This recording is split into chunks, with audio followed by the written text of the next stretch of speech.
If you're a debut author who just released your first book, or you are a newer author who has a new book coming out, is it a good idea to have your friends and family go and buy copies of your book? While they definitely want to support you and they want to be there for you, and it feels really good to make those sales, that can actually work against you. You have to be very mindful of who is buying your book right away, because it can actually tank your sales for a really long time. But let's back up. Let me explain before we panic too much.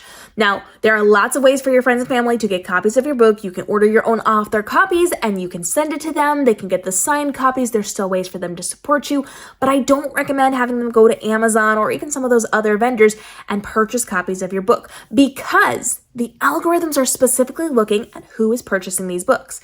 They want to know who's purchasing it, and they use that information to say other people like this person might also like the book. So let's say you've written a book and your mom, your sweet, lovely, wonderful mom, wants to buy a copy from Amazon, and she goes to Amazon and she buys the copy. But let's say mom is not a reader, or mom is a different type of reader. Now they're going to look and say, oh, she liked this book. She went and bought this book. So other people who have the same buying habits as her might also like this book.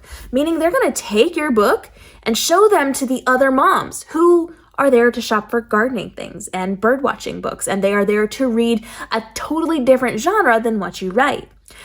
If they are then taking the information of these people already purchased this, people who are similar to them, we're going to show this to them as well. And those people who are not your friends and family say, I don't want this. What is this?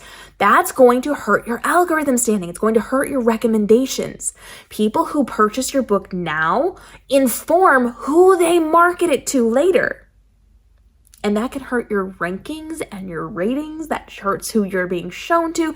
And if the people that they show it to immediately shut it down and say no, are they really going to try another audience? Because the people that they thought were going to like it straight up don't like it. So we don't want our friends and family to go and purchase our books unless they're qualified buyers. If your sister reads your type of book and reads a lot of those books, then maybe you can run with that. But the people who don't can actually really hurt your rankings. Now, the other thing that we really need to discuss is that in Amazon's terms of service, they don't allow your friends and family to be skewing your statistics. So let's say that your aunt goes and buys your book and really likes your book and tries to leave a review. If she says anything about being related to you or knowing you personally, your author account gets dinged. It gets flagged in the system for scamming the system. You cannot do that.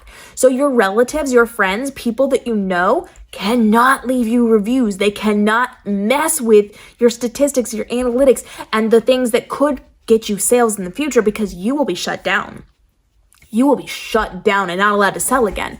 And you have to be mindful of, where people are putting those reviews or where they're getting reviews. So even if they're not somebody that knows you personally and they're saying, well, I got a copy from the author, that can work against you as well. You have to be very, very careful. But you also need to be mindful of how you are going to be representing yourself out in the public. And so anything that is not going to be very forward facing, like this is a real legitimate buy from someone who doesn't know me, can be a problem. If people have their blogs or if they have their social media connected to their Amazon accounts, and they can go in and see that your social media is connected to their social media, so you're like your Facebook, their Facebook, your Facebook friends, even if they don't say anything about you, even if they have no other connection, if you're like friends of friends, if you're friendly on social media, that can count as being someone who knows you and you scamming the system. So you must be incredibly clear with your friends and family. There are ways to support me. The way to support me right now is not through Amazon or the other buying platforms, because that can actually destroy my career. So give them the alternatives. Don't bank on your friends and family supporting you through this one. Having a couple of sales from friends and family does not override the damage that actually does to your career. You want to ethically get those book sales from the way that you're marketing and the way you're putting yourself out on social media. People who actively or engagingly want to read your book, that will help you. Friends and family does not, for so many reasons. I talked about the different versions of this. Knowing people, they're also bots not matching up, those recommendations being tanked. All those things can be very, very problematic for you. So do not have your friends and family buy your book. Just don't do it. There's other ways for them to get their hands on a copy if they really truly want to read it. If they just want a signed copy from you or whatever, by all means, go ahead and do that, but don't do it through the book buying platforms because it can really lead to a lot of long-term damage on your account. Now, if you want to talk more about this, I will happily have that conversation with you down in the comments. Go ahead and let us know what you need to talk about. And if you've got further questions as a new author, now is the time. We're dropping daily videos to help you navigate the world of publishing, from your writing to your publishing to your marketing, to make this your most profitable year ever with the least amount of stress and overwhelm and time commitment on the content that you are creating to make that profit inside of your business. We'll be dropping more episodes on how to make book sales. So let us know what your questions are, and we'll see you then.